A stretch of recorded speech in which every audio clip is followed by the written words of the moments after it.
Hi, I'm Sandy, and welcome to Life with Sandy.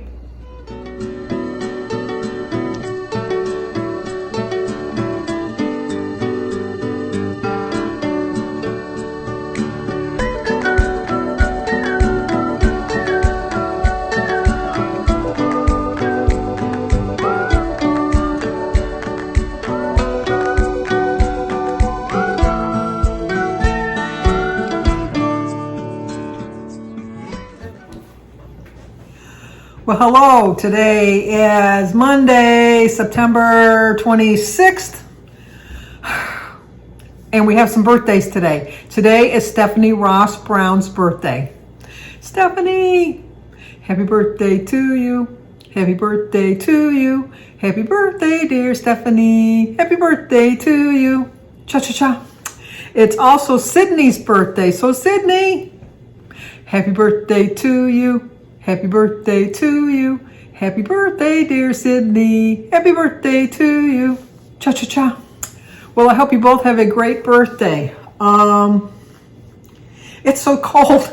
I refuse to turn my heat on because then that means summer. Well, I know summer's over. Summer ended Thursday and it's officially fall now, autumn. But it's chilly. It's chilly. It's damp because it's raining outside.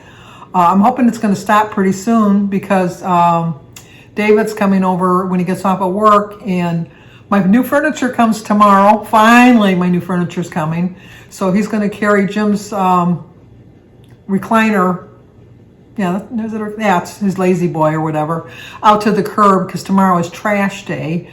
And then we're going to bring my chair and footstool, which is very sad looking. It's a white chair. Well, it started off white.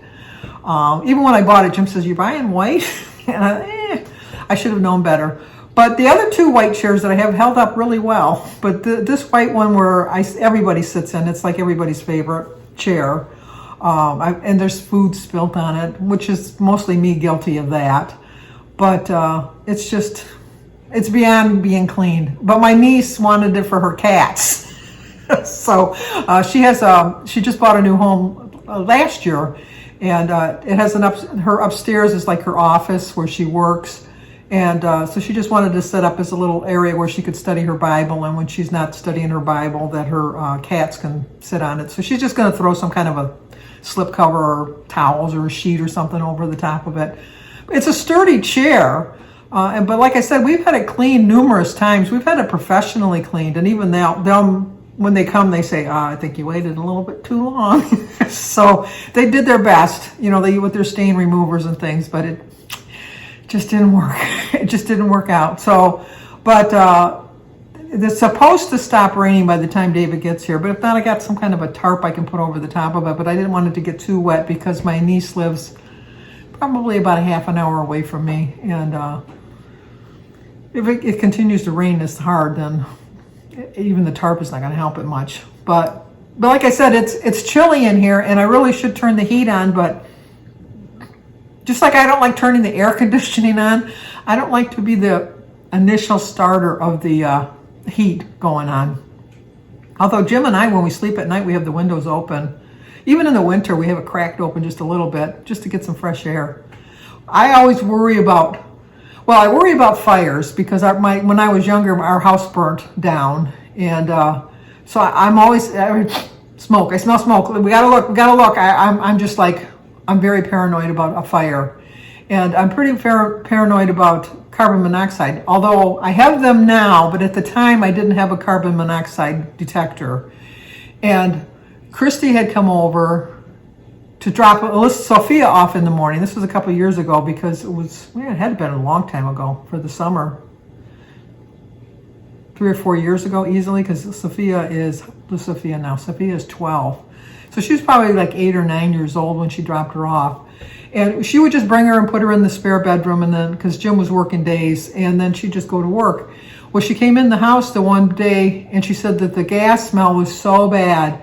And usually I'm a very light sleeper. I mean, I can hear the key going in the door. I'm a very light sleeper. But I'm one of these people that if I identify the noise, oh, it's the key going in the front door. That's Christy coming, dropping Sophie off. I can roll over and go right back to sleep.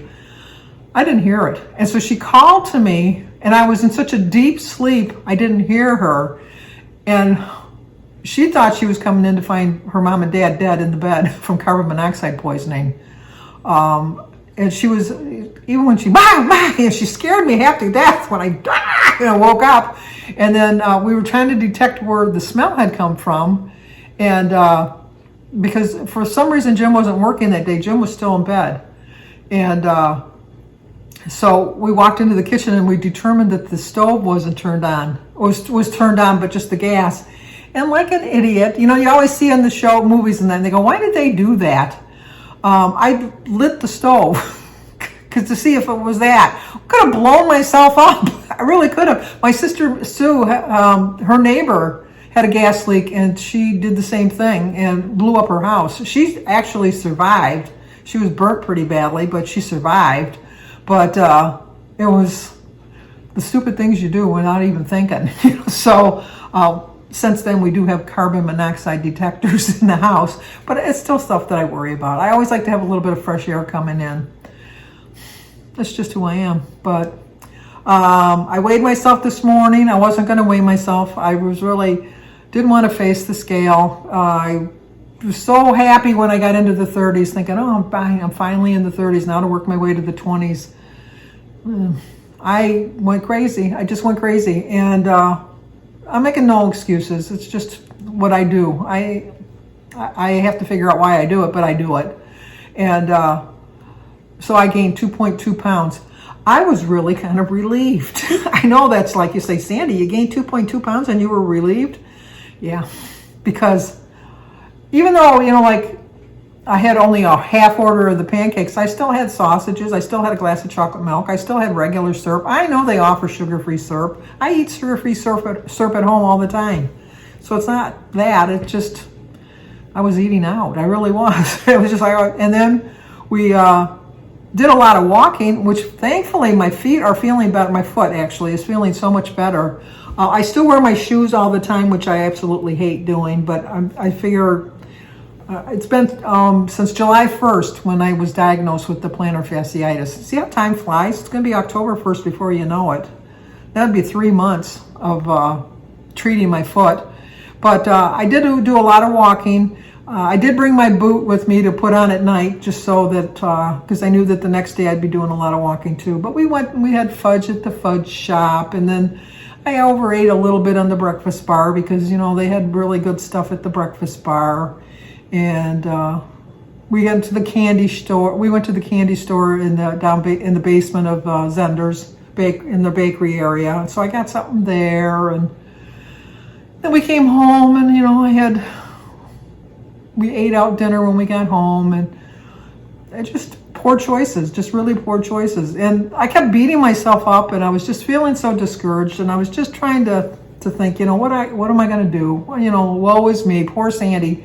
It's like, why do you do this to yourself? And so many of you have told me, why are you doing this? You're telling me in a nice way. You're not being mean or facetious, because it's the same question I'm asking myself. Why am I doing this to myself? And I can't explain it. I just can't. I really can pinpoint the day that I really stopped.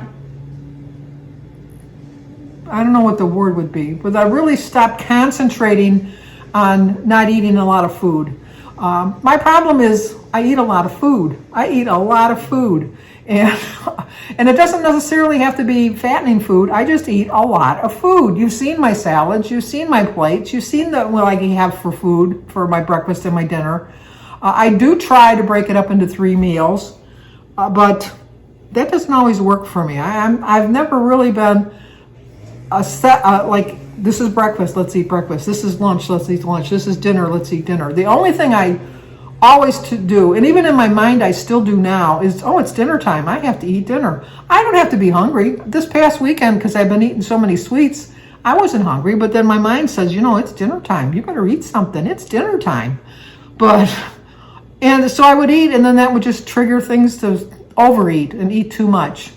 And then I just wish that I could, but when I worked, I never ate breakfast. My problem is I'm a continuous eater. I'm a grazer. I could be like a cow out in the pasture just eating on grass the whole day. I'm not eating grass, but like grazing all day. That's my problem, is I graze all day. And I think if I really worked at just trying to have a breakfast, have a lunch, have a dinner, have a snack, really, really worked on it, that you're never too late to try something new. You really, the opportunity is there for me to try it. I get up early enough that I could eat breakfast when I first get up. And I really do think if I got up and ate something hearty for breakfast, like, maybe a bowl of oatmeal or, made some eggs or something like that. If I did that right away, because I get up about 9:30, 10 o'clock, and I usually don't eat my first meal till 1 or 2. And then I eat my dinner around 6 or 7. So then I always think, why am I going to fit in a lunch and a dinner? Breakfast, lunch, and dinner. Whereas if I ate my breakfast right at 10 o'clock, ate a lunch about 2 o'clock, and then ate my dinner at 6 o'clock, and then had like a small little snack maybe about 9 o'clock, because I don't go to bed till like 2:30, 3 o'clock in the morning. I've paced my food out through the day. I can still give myself the appearance of eating all day long, but just kind of cut back. What I did today is I cleaned out my pantries, because I have more than one pantry. I have a pantry, and then I have 2 little cupboards that I keep all my food stuff in. And and my refrigerator. I cleaned out I cleaned all of those out. And I pulled everything out completely, pulled everything out of the cupboard, everything out of the refrigerator, and then got my garbage bag out. And I threw a lot of stuff away. It's stuff that I couldn't donate anyhow because there was open packages of stuff, but it's stuff that I didn't need. And it was stuff that was going to lead me to making poor food choices. So I did kind of desugarfied my house. Is that a word? Desugarfied? If it's not, I just made it up. I got rid of. It was hard. And let me tell you, it was hard. But I did put it in the garbage, and then I poured garbage on top of it. So instead of throwing because I did throw away some Doritos. Instead of throwing away the Dorito bag, I emptied the Dorito bag into the garbage. And then I did have some like wilted lettuce in there, threw that on top of it. So I wouldn't be tempted to pull out the Doritos. I didn't throw anything in its package away. I took it out of the package and threw it into the garbage.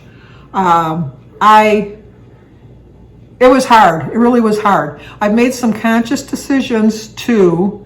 I decided that as much as I love my berries, and I just know that, there's sugar, and I know that everybody says, well, it's a healthy sugar, gives you antioxidants and stuff. I've been telling myself that, convincing myself that that's true, which it is true. It is true. But I really think that it triggers something, the sugar in me, that I have to. Now I like green apples. Green apples are in season. I can have some green apples.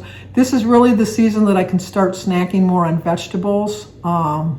You can snack on vegetables all year round. I understand that, but it's easier for me to snack on vegetables in the colder weather. Don't ask me why. I just can. And so I've decided that when my berries are done, because I still have a quart of strawberries and I have a quart of raspberries, and I think I just have a pint of blackberries in the refrigerator. I'm not going to replace them like I do. It's almost automatic now that I just put them into my shopping cart when I go to Kroger's, that whether I think I need them or not, I better get them because I'm running out. It's almost like, it is like my drug of choice, but it's a acceptable sugar, I guess. And so I just think, I'm going to do it, put it in my buggy, and I'm going to have them. I'm going to be fine with it. But if I really think about it, it's not really bringing me that much joy anymore. I've just become so acclimated to it being part of my breakfast every morning, having a big bowl of fruit, that I'm avoiding things that I could make a smarter choice. I can make scrambled eggs and put some sauce on it, which would give me my tomatoes. Or I could even just have a couple slices of tomato on the side with my scrambled eggs. I could snack more on pea pods, which is my new favorite that I like, and just try to change up my eating just a little bit, because I do think that they're out of season now anyhow, so they're a little bit more expensive. So I'm trying to rein back my food budget a little bit because everything's getting so expensive. And I just think a lot of the prices of the food, and even though it's very high, it's all around the world. So it only stands to reason that it's something pandemic related when people weren't out working and farmers were working, but the trucks weren't able to because of the price of gas. I mean, it's all a vicious circle of everything.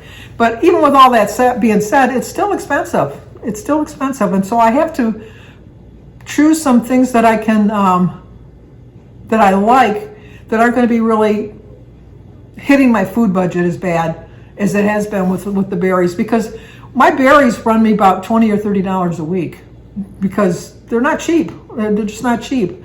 And so when the berries are gone, it's going to be a treat when I buy them. I'm not going to automatically buy them. I'm not automatically going to have them as part of my meal. So this morning I decided I was going to change up my eating a little bit. I didn't show you my food. I have to ease into this, so I'm not going to show you my food this week. I'll probably show it to you next week. But for breakfast I had a half a cup of cottage cheese with just a couple pineapples, because I had some pineapples that were they're ready to go. So I just put that, and I had a cup of tea with it and a banana. And then I did have a lunch. Believe it or not, I had those naan breads. I call them naan breads. So I know the Naan. I think they're just naan breads, but I call them naan breads. I don't know why. But I had 4 of those, and I had 2, which I measured out. I got my tools out because I talked about those on my meeting highlights. I got my tools out, and I measured out 2 tablespoons of the dip, and realized that 2 tablespoons is not the eyeball 2 tablespoons I've been using. Let's just put it that way. I've been eyeballing my 2 tablespoons for a long time now, and when I actually measured them out, I thought, oh, that's what 2 tablespoons looks like.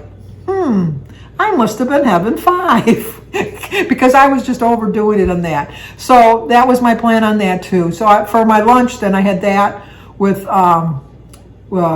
that, and I had a sugar-free Jell-O and a cup of tea. And then for dinner, I'm going to have a salad with, I have some turkey in there. I'm going to put some turkey on it. I'm going to put a little bit of feta cheese on it. And then I'm going to open up I love black beans. I just like to heat up black beans.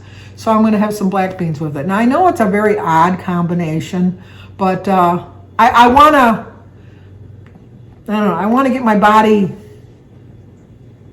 tricked into thinking, well, she's changing up here. Maybe, let's pay attention to what she's doing. Because today is Monday, and my week, as far as eating healthy, eating correctly, tracking and all of that, always starts on a Monday. So this is my first day, and so far I think I've been pretty successful with it. Granted, it's only my first day, but I have to keep reminding myself it's not about being perfect, because as soon as I try being perfect, I kind of go off the scales. I just go crazy. But I think it's the effort that I need to put into it, because I do plan on putting in a lot of effort into this. Also, thank you, Jen's WW Journey. I do watch it. I don't make comments all the time on her channel, but I do watch her. And I agree with all of you. She's very, very helpful. I watch so many channels that are very, very helpful to me. I have so many people that contact me. Joan at Joan's Point of Plate gives me tough love all the time. You may see the tough love she gives me in the comments, but trust me, she gives me tough love all the time. And I so appreciate it, because I just know that she's speaking from her heart, She's young enough to be my daughter, so I'm old enough to be her mother. And I'm not in no way trying to replace her mother, but I think that she's telling me things that she would tell her mother if her mother was around and having the same struggles that I'm having.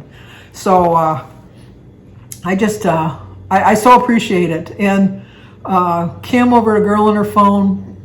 Yes, Kim, I need to get back to when I was lost 90 some pounds. And that was, I was tracking in my book.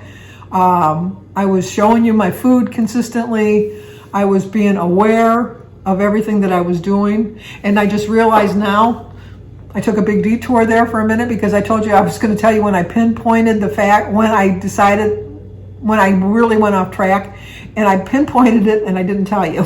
So I'm going to tell you now. So if you hung on this long, hang on.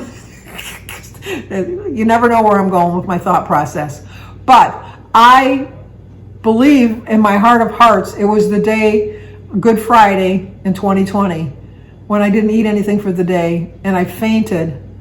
And when I came to, I didn't know where I was. I didn't know what was going on. My blood pressure had dropped so low.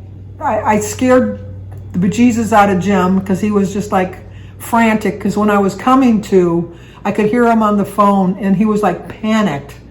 As I was when he choked when we were in Minnesota, when he drank the whiskey down too fast and it kind of numbed the inside of his esophagus.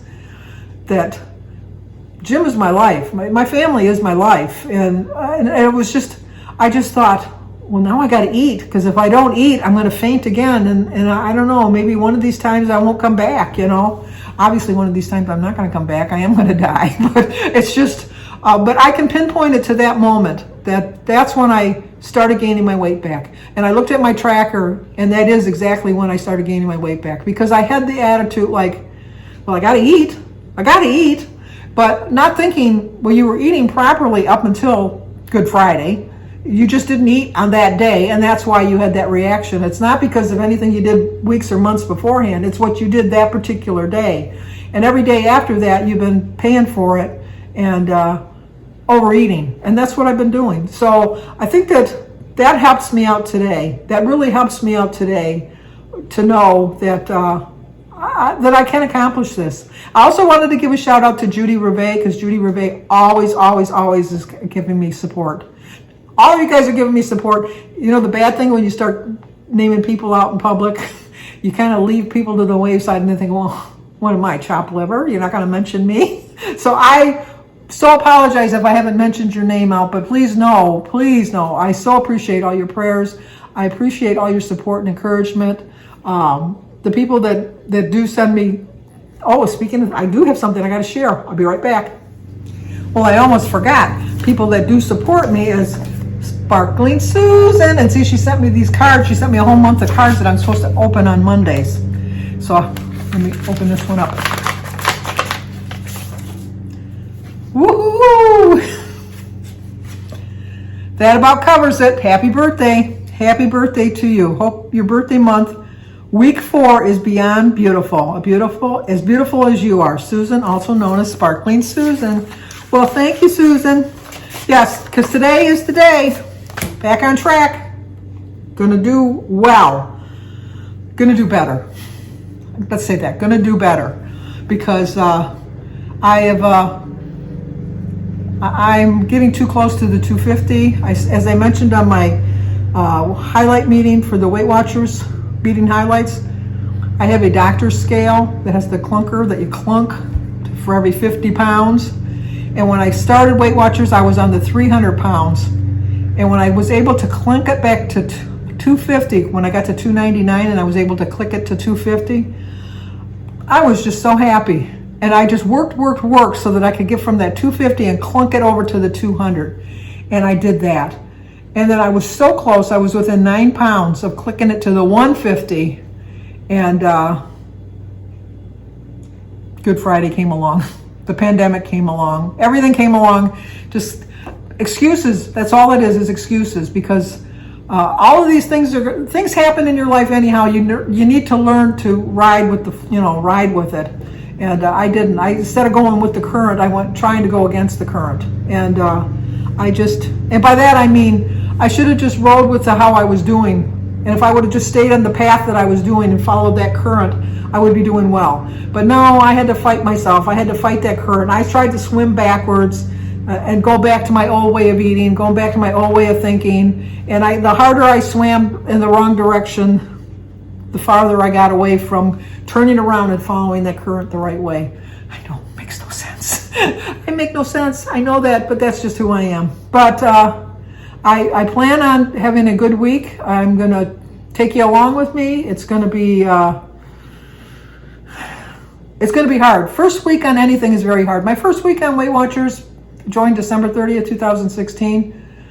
it was so hard. It was so hard because I kept thinking, oh, you're hungry, you're hungry.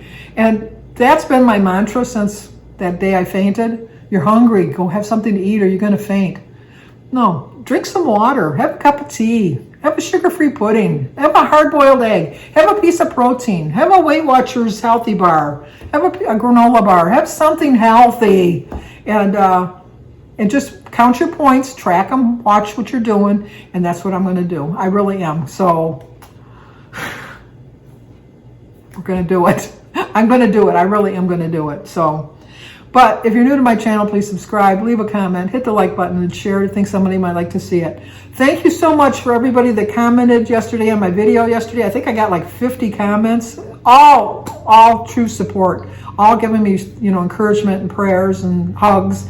I'm getting better with the hugs, and I so appreciate it, and thank you so much for sticking with me, and thank you for thinking of me as your mother, your grandmother, your sweet old sister, a good friend, whatever way you think of me. Thank you so much, because I wear them all with a badge of honor. You can be my age and think of me as your grandma. I don't really care. I really don't. I just think that different people have different personalities that reflect somebody that reminds you of somebody in their life. And if you think of me as a nice grandma, then my goal has been accomplished, because my whole goal in life was to be the best mother, wife, sister, friend, anything to be towards other people. And I think that I've accomplished that. So when people say, oh, you remind me of my grandma, and I look at them and they're like 85, I'm thinking, thank you. Thank you for saying that. It's been my goal all along. Thank you so much.